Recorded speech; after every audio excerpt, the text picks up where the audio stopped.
নমস্কার বন্ধুরা, সবাইকে স্বাগতম। ছোটদের ভালোবাসা, বড়দের প্রণাম।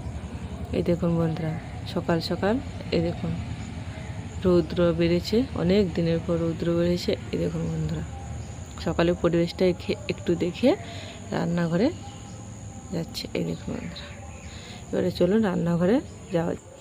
চলে এসেছি রান্নাঘরে। এখানে পাঁচমিশালি যে নদীর ছোট মাছ আছে, পাঁচমিশালি নদীর ছোট মাছ দিয়ে যে বেগুন আলু উচ্ছে কেটে নিয়েছি, বেগুন আলু দিয়ে রান্না করব। তাহলে রান্নাটা শুরু করা যায়। আর পুরো ভিডিওটা প্রথম থেকে শেষ পর্যন্ত দেখার অনুরোধ থাকলো। এই যে কড়াইটা বসে মাছগুলো ভেজে নেব। মাছগুলো সব ভেজে নিয়েছি। এই যে এবারে তুলে নেব। এবারে মশলা ছাড়া পাঁচমিশালি মাছ দিয়ে উচ্ছে আলু বেগুন দিয়ে তরকারি। কড়াইতে তেল দিয়ে দিয়েছি, দিয়ে দেবো 5 ফোড়ন, পেঁয়াজ কুচি, যে পেঁয়াজটা ভাজা ভাজা করে নেব। পেঁয়াজটা ভাজা ভাজা করে নিয়েছি এইভাবে। এবারে কেটে রাখা উচ্ছে আলু বেগুনটা দিয়ে দেবো।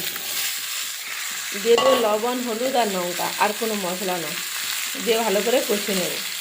দিয়ে দিয়েছি এই যে লবণ, হলুদ আর লঙ্কা। এবার দিয়ে সবজিটা ভালো করে কষে নেব।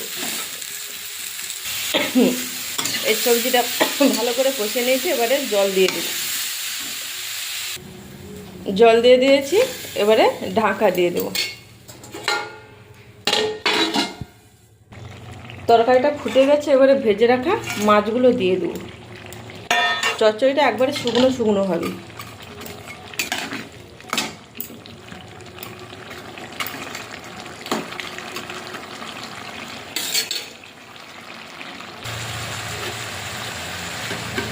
পাঁচমিশালি মাছ দিয়ে সবজি দিয়ে তরকারিটা হয়ে গেছে।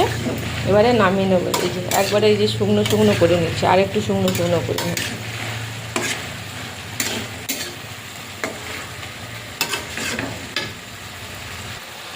এবারে এই যে তরকারিটা হয়ে গেছে, এবারে নামিয়ে নেব। আমার তরকারিটা হয়ে গেছে। এই যে পাঁচমিশালি মাছ দিয়ে উচ্ছে আলু বেগুন দিয়ে তরকারিটা হয়ে গেছে। তাহলে বন্ধুরা আজকের আসে, টাটা, ভালো থাকবেন, সুস্থ।